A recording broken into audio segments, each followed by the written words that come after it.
জীবনে অনেক সময় এমন অনেক বাধা পারিবারিক চাপ আসে যে অবশেষে নিজের ইচ্ছেকেও দমিয়ে দিতে হয়, হার মানতে হয় নিজের স্বপ্নের কাছেও।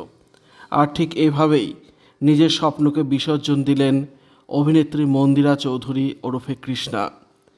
মনে আছে সেই কৃষ্ণাকে? ইনি আর কেউ নন, গল্প হলো সত্যি সিনেমার অন্যতম মুখ কৃষ্ণা। হয়তো অনেকেই আজকে তাকে ভুলে গেছেন। গুটি কয়েক সিনেমা করে সকলের নজর কেড়েছিলেন তিনি। তবে আজ রূপলী পর্দার জগতে ব্রাত্য অভিনেত্রী কৃষ্ণা দেবী। বদলেছে নাম, বদলেছে জীবন।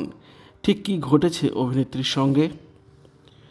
1966 সালের 13ই অক্টোবর রূপলী পর্দায় মুক্তি পেয়েছে তপন সিনহার গল্প হলেও সত্যি। রবি ঘোষ, ভানু বন্দ্যোপাধ্যায়, তপন ভট্টাচার্য, যোগেশ চট্টোপাধ্যায়, ছায়াদেবীর মতো কিংবদন্তি অভিনেতা অভিনেত্রীদের হাত ধরে এই সিনেমা এক আলাদাই সফলতা পায়। তবে এই কালোজয়ী সিনেমা আরও একটি চরিত্র দর্শকদের অভিভূত করে। চরিত্রের নাম কৃষ্ণা। এই ছবিতে কৃষ্ণা চরিত্রে অভিনয় করেছিলেন অভিনেত্রী কৃষ্ণা বসু। এটি ছিল অভিনেত্রীর শেষ সিনেমা।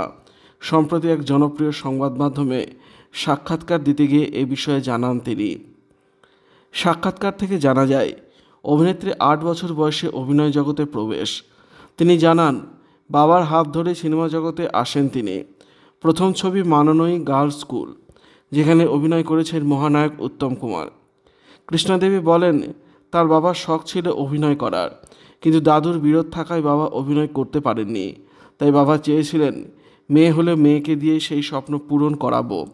আর সেই স্বপ্ন পূরণ করাতেই অভিনয় জগতে প্রবেশ কৃষ্ণা দেবীর। তবে একসময় বাধ্য হয়ে সিনেমা জগৎ থেকে ফিরে আসতে হয় তাঁকে। সাক্ষাৎকারের মাধ্যমে জানা যায়, তপন সিনহার কালোজয়ী সিনেমা গল্প হলো সত্যি থেকে বেশ জনপ্রিয়তা পেয়েছিলেন কৃষ্ণা দেবী। কিন্তু তারপরেই বিয়ে ঠিক হয়ে যায় তাঁর। শ্বশুরবাড়ি থেকে কেউই চাইছিলেন না তিনি আর অভিনয় করুন। সেই সিদ্ধান্তও তিনি মেনে নেন। তবে বিয়ের পর শুধু জীবনই বদলায়নি, একসাথে বদলেছিল তার নামও। অভিনেত্রী জানান যে বিয়ের কার্ড ছাপা হয়েছিল, তাতে আসল নাম ছিল না। কৃষ্ণার বদলে মন্দিরা নামেই কার্ড ছাপানো হয়। প্রথম এই নামে অভ্যস্ত না হওয়ার কারণে খুব অসুবিধা হতো। হঠাৎ কেউ মন্দিরা বলে ডাকলে ভাবতাম অন্য কাউকে ডাকছে, আম্মাকে না। আর এভাবেই তিনি হয়ে ওঠেন কৃষ্ণা থেকে মন্দিরা চৌধুরী। এমনকি তিনি জানান, এই সময় প্রতিবাদ করার কোনো চল ছিল না।